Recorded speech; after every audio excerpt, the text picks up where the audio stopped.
and gentlemen, welcome back to the Seasonal Anime Beat, and before we get started, I have to apologize. Last week, I didn't realize that holding my camera vertically meant that half of the picture wasn't there.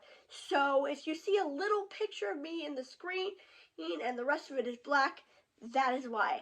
I didn't know I had to show in portrait mode, but I'm going to correct that from now on, and again, I apologize. We're going to start with the new show, probably the last one because I still can't find the fable. And this show has a weird problem.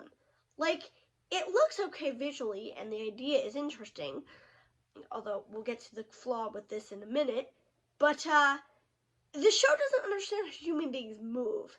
Like, every single character bobs like this every single time they're walking or riding or just moving in general. And on horseback, it looks stupid, and that's not how horses work, but I can kind of see it because they're moving under something. But on foot, it's like, people don't walk like that. People don't bob their heads every single time they walk. It looks awkward as hell, and the art isn't that good anyway. But more importantly, the show has a big plot hole. The main character is cursed not to have heirs by a witch, but he wouldn't be the one having the heirs. Why would you curse him and not his siblings, or the mother, or the women of the town in general? Men aren't the reason people don't have heirs. Women are the reason royalty doesn't have heirs, because women are the ones who give birth, so they're the ones you would curse. Like, why does this matter to you? You know there are going to be other royalty, right? And some of them are probably going to be female. So there's still going to be heirs because you didn't curse the right person. But I don't even know what this show's plot is anyway. Like, he goes to a witch to get this undone, but why? Why does he care about this? Why is this a problem for him? Was he threatened to have an heir by the end of the year? But again, that wouldn't be him getting that threat. In royalty, it would be the woman who's threatened with death if she doesn't produce an heir. So why does this matter to him? What is the point? Wait, why is the witch doing any of this? Why is this girl trying to help him undo this curse?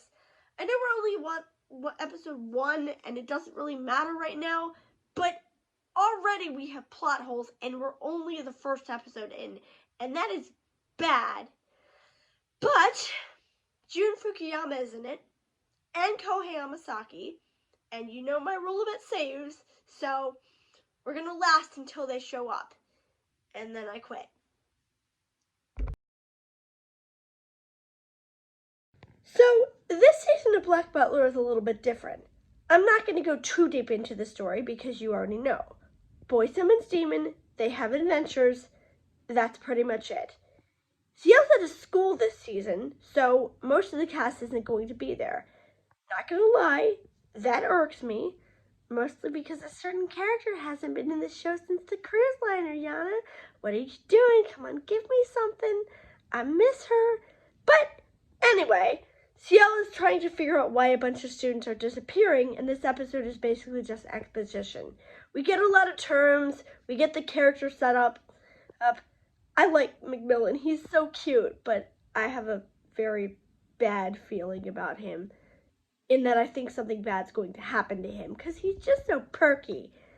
But it should be interesting. I also want to know why we haven't seen the headmaster this whole episode. Like, there's gotta be something to this. Either they're doing something magical with these kids, or the prefects are controlling everything and there is no headmaster. Either way, I look forward to seeing this. First of all, I have to give this show credit. The idea of human riversy is actually kind of cool, and I admit it worked pretty well, for the most part. I gotta say, I've never played Riversea, so I don't know how the rules work or whether they were accurate, although knowing this type of show, they probably weren't, but kudos to the show for doing something neat. What isn't neat, and what I didn't like, is the fact that somehow the art got worse. Like, now everything is bathed in this weird neon effect, and it just looks really ugly. Also, well, the game itself was cool, and the idea of using using the other teammates as pawns is really, really interesting. I don't like the red effect. In order to flip colors, they put this weird reddish effect on them, and it's just ugly. It looks so bad. Like, it looks like it was drawn in MS Paint. I don't know how else to describe it. It's so weird looking. So, kudos on some things, but the show just doesn't look good, and I'm kind of on the verge of quitting it already. Now, hear me out. This show is really good, and I like it, but I'm probably not going to keep talking about it in the lineup. Mostly because there's not enough content. It's cute, but that's it. There's no real plot. It's just slice of life fluff, and it works for what it is, but it doesn't work in a seasonal beat lineup where you have to talk about shows week after week after week. You have to talk about those shows, and I can't talk about this show because there's nothing to talk about. Every week would be, Hollow's amazing, and she is, but that'll get repetitive really, really quick. So after this, probably not going to talk about this show anymore. This week's case is a dude is trying to divorce his wife and wants to get dirt on her, and they prove she's cheating with the gardener. That is it. Also, the lady in waiting is still hanging out with the homeless guy. This show is the depth of a puddle, although I do like the joke of Sarah flying over the fence and not being worried about anybody being able to see her, and being shocked when she catches the gardener and the woman, right in front of her butt naked.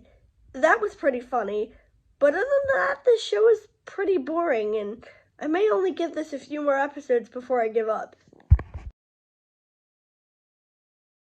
This week, our dork roster increases by 2. Nire, who kind of reminds me of Zenitsu from Demon Slayer, but a lot more charming, and he bangs into things more. His first entrance is he trips through the door and falls flat on his face. Honestly, I love characters like this. He's such a nerd, and it's so sweet. Also, Suo, who immediately charms me by claiming that his eye patch contains Chinese spirits, and that he's Leonardo DiCaprio. Yeah, these people are nerds, and I don't trust any of them to actually take on a bigger opponent. I have a feeling they're going to have to do a lot more work to get strong in order to beat the dude who just the door and just punched through the ground. Although, you have Sakura, so maybe you'll be okay. Anyway, that's all to say that I love this show, and I love all of these people, and they're all adorable, and I all want them to succeed. I didn't actually remember most of this episode. I remember the dog yelling at her, and that's it. Well, except for Jun Fukuyama, who shows up at the end. It is immediately more engaging than 99% of the cast. Seriously, he has such a cool design, and he immediately makes an impression. Maybe he'll save this entire show, although I highly, highly doubt it. So, this fight is visually impressive, but once again, there's no story. It's just clashing. And that's the whole reason I didn't watch Wano, is because it devolved into nothing but clashing. It looks good, it's really pretty, and it's very spectacular. And I love Lucci's new leopard design. It looks really cool. But that's it. There's no actual story. Okay, there's a little bit of story with Vegapunk, but honestly, I don't care about theories. I don't care about speculation. I want an actual story. I want an actual plotted show. The one thing I can say is that it might lead to Lucci going rogue, because both him and Luffy are told to stand down, and they don't. So that might be interesting if his government decides that he's a liability and decides to deal with him. That would be cool. Now, maybe not watching the original show bit me in the ass, because I don't really know any of those people, and frankly, I don't really care. Actually, to tell you the truth, I only went into this show for the rabbit, and without him, none of this interests me. Like, I'm here now for sunk cost fallacy, and I'm kind of curious to see where it goes, but I'm just skipping most of the episode because I don't really care about the arc or what's going on. Maybe it's just that the two characters I'm seeing right now aren't the ones I'm interested in. We'll see. We'll see if I keep up with this show. This week, Mita's classmate Ren correctly guesses that she's shacking up with a vampire and tells her to be careful. Though, I'm not really sure how he doesn't know she's a girl.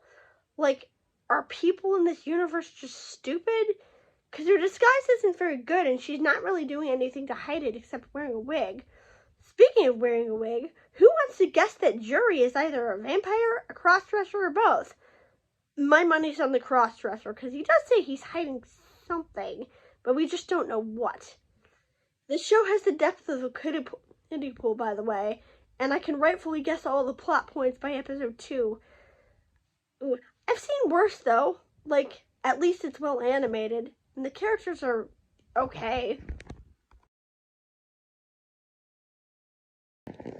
This week, we get a couple very interesting revelations. 1. When Tanasha heals herself, she does so by exporting her growth, which means at some point I'm guessing that she's going to get really, really old and pass away.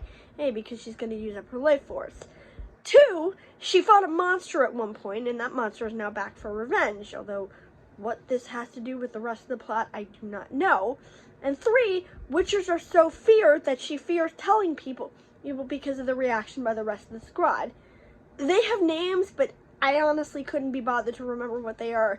They're basically just the same person in different skins, so, I do remember Yuki Kachi's name is Volt, because he's the redhead, and the other one's name is...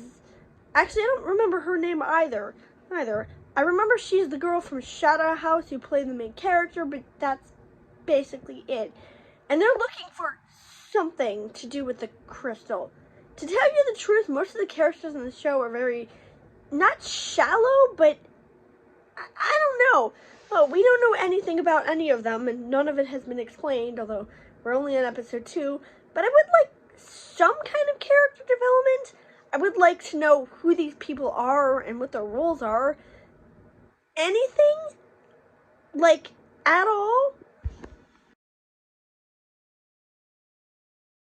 So this week, we're introduced to the female lead, Fenris, and you know what I love about this show? She's treated like a person. She's not a sex object. He doesn't fawn over her and squeal because she's naked. He doesn't spurt blood. There are no ecchi jokes about her rubbing against him or wanting to bang him or have his babies. Although it's only episode 2, so there's still time. And the logic about why they should travel as a married couple makes actual, legitimate sense. I don't really care about the rest of the characters. They're a squad of knights, I think. I just like seeing Frio and Fenris interact. They're cute, and they act like a couple. Oh my god, I'm enjoying this show just for the sheer restraint it has with the leads.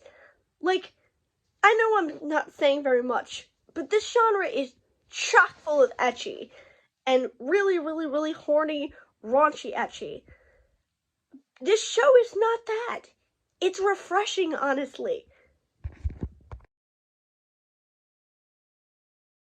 As usual, nothing really happens.